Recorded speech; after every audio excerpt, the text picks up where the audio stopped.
Hello student, आज इस video में हम करेंगे विभाज्यता के जो नियम होते हैं वो सारे नियम मैं बताऊंगा कि कोई संख्या 2 से विभाजित कब होगी, 3 से विभाजित कब होगी, 4 से विभाजित कब होगी।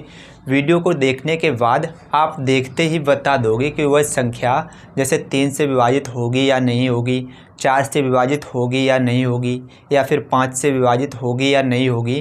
तो आप संख्या को देखते ही बता सकते हो। तो वीडियो को पूरा एंड तक देखते रहना, आपके लिए ये वीडियो काफ़ी इन्फॉर्मेटिव होने वाली है। तो चलिए हम लोग शुरू करते हैं। विभाज्यता के जो नियम होते हैं उसमें से जो पहला नियम होता है वो कौन सा है? 2 से विभाज्यता, यानी कि कोई संख्या है वह 2 से पूर्णतः विभाजित होगी या नहीं होगी, वो इस नियम से हम जान सकते हैं। तो नियम में क्या लिखा है ये देखते हैं। क्या लिखा है? यदि किसी संख्या के इकाई का अंक 0, 2, 4, 6 या 8 है तो वह 2 से पूर्णतः विभाजित हो जाएगी। ठीक है, तो वह 2 से पूर्णतः विभाजित होगी। अगर कोई भी संख्या है, कितनी भी बड़ी संख्या हो, यदि उसके जो इकाई का अंक है वह 0, 2, 4, 6, 8 इनमें से कोई संख्या है तो वह संख्या जो होगी वो 2 से पूर्णतः विभाजित हो जाएगी। ठीक है, जैसे हमने एक उदाहरण में लिखी है संख्या 45, 68, 34। इसमें जो सबसे पीछे इकाई का जो अंक है वो कितना है? 4। तो इसमें इकाई का अंक कितना है? 4 है। तो अतः जो ये संख्या होगी ये 2 से पूर्णतः विभाज्य है, क्योंकि इसके इकाई का अंक कितना है? 4। इसमें तो इकाई का अंक 4 है।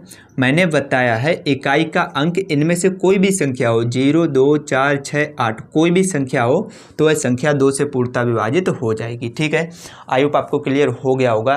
दूसरा जो देखते हैं उसमें क्या लिखा है? दूसरे में लिखा है 3 से विभाज्यता, यानी कोई संख्या जो है वो 3 से पूर्णतः विभाजित होगी या नहीं होगी। आइए नियम को पढ़ते हैं। क्या लिखा है?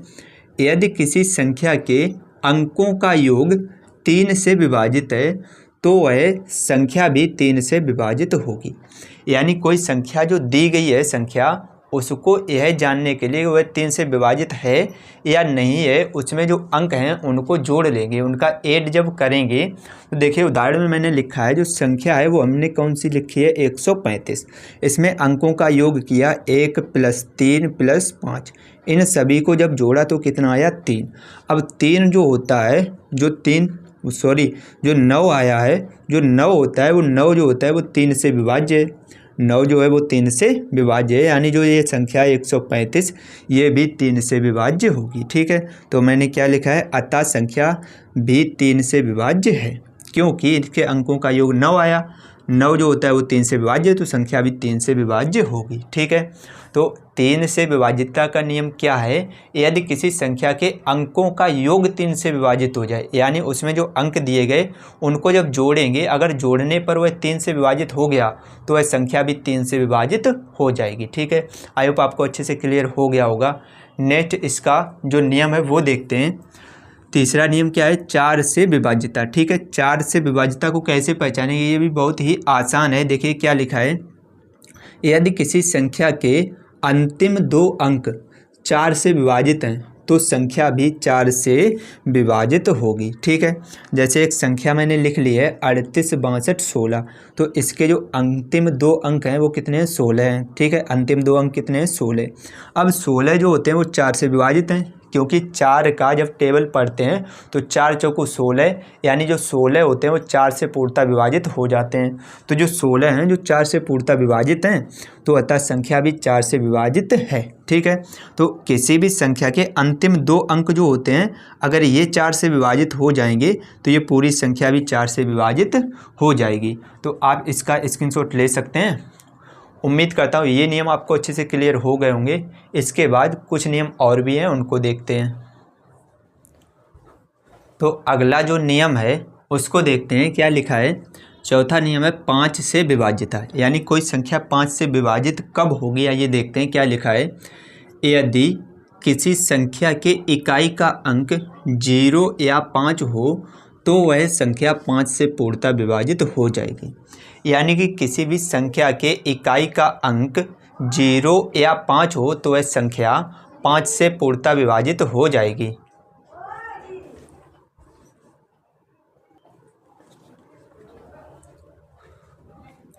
तो इस ठीक है, आइए इसका उदाहरण देखते हैं। क्या लिखा है, संख्या जो मैंने लिख रखी है वो है 65, 24, 85। ठीक है, इसमें जो इकाई का अंक है वो कितना है, 5 है। इकाई का अंक कितना है, 5। यदि इकाई का अंक 0 या 5 कोई भी हो तो वह संख्या 5 से पूर्णतः विभाजित होगी। तो इसके इकाई का अंक है 5, तो यह संख्या 5 से पूर्णतः विभाजित होगी। ठीक है, नेक्स्ट देखते हैं 5वां। क्या लिखा है, 6 से विभाज्यता। नियम को पढ़ते हैं। क्या लिखा है, यदि कोई संख्या 2 और 3 दोनों से विभाजित है तो वह 6 से भी विभाजित होगी। ठीक है, यानी कि यदि कोई संख्या 2 से भी विभाजित है और 3 से भी विभाजित है तो वह 6 से भी विभाजित हो जाएगी। दोनों से होनी चाहिए, 3 और 6, 3 और 2 दोनों से। ठीक है, तो दोनों के नियम मैंने पहले ही बताए, 2 और 3 के। ठीक है, तो संख्या को मैंने लिख रखा है 1362। तो इसके इकाई का अंक कितना है, 2 है, तो यह 2 से विभाजित है। ठीक है, इकाई का अंक 2 है तो 2 से विभाजित है। अंकों का योग किया, अंकों का योग करने पर कितना आया, 12, और 12 जो है ये 3 से भी विभाजित है। ठीक है, यानी कि जो संख्या है ये 2 से भी विभाजित है और 3 से भी विभाजित है। तो यदि कोई संख्या 2 और 3 दोनों से विभाजित है तो यह संख्या 6 से भी पूर्णतः विभाजित होगी। ठीक है, तो आप इनका भी स्क्रीनशॉट ले सकते हैं। उम्मीद करता हूँ ये नियम आपको अच्छे से क्लियर हो गए होंगे। ठीक है, चलिए नेक्स्ट नियम जो है उनको भी देखते हैं। अगला जो नियम है वो है 7 से विभाज्यता। इस नियम को ध्यान से समझिएगा, ये बहुत ही थोड़ा सा डिफ़िकल्ट है उन की अपेक्षा। ठीक है, तो इस नियम को ध्यान से समझिए। पहले तो देखिए क्या लिखा है, 7 से विभाज्यता। ये लिखा है, यदि किसी संख्या के इकाई के अंक को छोड़कर बची संख्या में से इकाई के अंक का 2 गुना घटा देने पर बची संख्या 7 से विभाजित है तो दी हुई संख्या भी 7 से विभाजित होगी। ठीक है, इसके उदाहरण को मैंने पहले नहीं कराया, इसको समझाना पड़ेगा। तो 2 उदाहरण मैंने लिख रखे हैं, दोनों को समझिए ध्यान से। सबसे पहली जो संख्या है वो मैंने लिखी है 882। ठीक है, तो 882 7 से विभाजित है या नहीं, नियम द्वारा चेक करते हैं। ठीक है, तो सबसे पहले इसके इकाई का अंक जो 2 है उसको छोड़ेंगे। क्या लिखा है, किसी संख्या के इकाई के अंक को छोड़कर, इकाई का अंक छोड़ेंगे तो संख्या कितनी बचेगी, 88। इकाई के अंक को छोड़कर बची हुई संख्या में से इकाई के अंक का 2 गुना, तो 2 का 2 गुना करेंगे तो कितना आ जाएगा, 2 दूनी 4। ठीक है, इकाई के अंक का 2 गुना घटा देने पर, यानी कि इस संख्या में से इकाई के अंक का 2 गुना घटाएंगे। ठीक है, तो 88 में से 4 घटाएंगे तो कितना बचेगा, 84। बची संख्या 7 से विभाजित है, यानी अगर ये 84 7 से विभाजित है तो 882 भी 7 से विभाजित होगा। तो हम जानते हैं अगर 7 का पहाड़ा पढ़ेंगे या फिर 7 का डिवाइड इसमें करेंगे तो ये 7 से विभाजित है, 7 से विभाजित है, 7 से विभाजित है। ठीक है, अगर 84 7 से विभाजित है तो संख्या यानी कि 882 भी 7 से विभाजित होगा। ठीक है, आई होप आपको समझ में आ गया होगा। ऐसे इसको भी देखते हैं। देखिए सबसे पहले क्या करेंगे, इकाई के अंक को छोड़ेंगे, बची हुई संख्या लिख लेंगे, कितनी है, 66।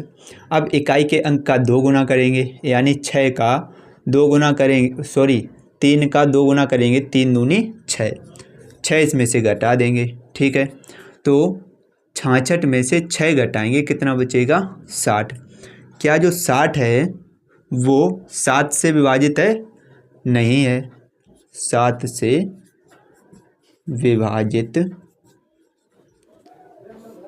नहीं है। अगर ये 7 से विभाजित नहीं है तो संख्या यानी कि अतः 663 भी 7 से विभाजित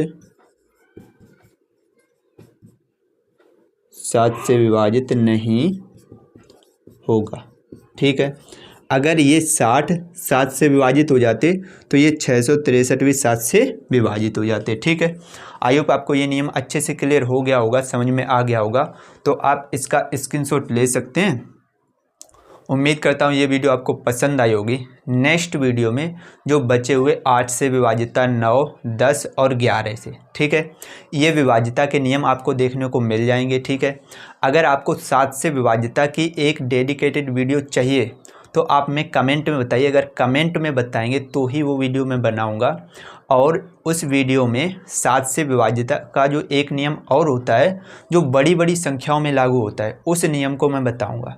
तो अगर आप कमेंट करके हमें बताएंगे तो ही मैं वो वीडियो बनाऊंगा, नहीं तो नहीं बनाऊंगा। ठीक है, तो कमेंट में बताइए मुझे वो वीडियो बनाना चाहिए या नहीं बनाना चाहिए। बाकी इस वीडियो में बस इतना ही। मिलते हैं आपसे नेक्स्ट वीडियो में बची हुई विभाज्यता के नियम के साथ। तब तक के लिए जय हिंद, जय भारत, जय माता दी।